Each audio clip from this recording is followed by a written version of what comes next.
বন্ধুরা, আমরা আজকে পুডিং বানাবো। দুধ ঘন করে জাল দিয়ে নেব, চিনি দিয়ে ক্যারামেল তৈরি করে বাটির মধ্যে ঢেলে দেব। ডিম চিনি একসঙ্গে মিশিয়ে নেব।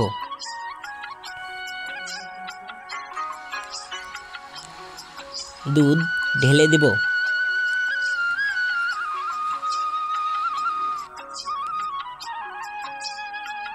পরিমাণ মতো দুধ দিয়ে ভালোভাবে মিশিয়ে নিব। ক্যারামেল তৈরি করা বাটিটার মধ্যে দুধ ঢেলে দেব। একটা কড়াইয়ের মধ্যে পানি নিয়ে স্ট্যান্ড বসিয়ে দিয়ে বাটিটা দিয়ে দেব। 15 থেকে 20 মিনিট পর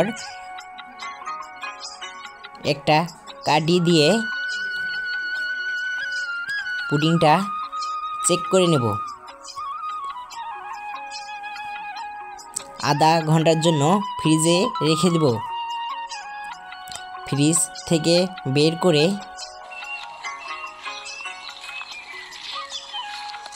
একটা প্লেটের সাহায্যে উল্টো করে দেব। দু হাতের সাহায্যে আলগা করে দেব।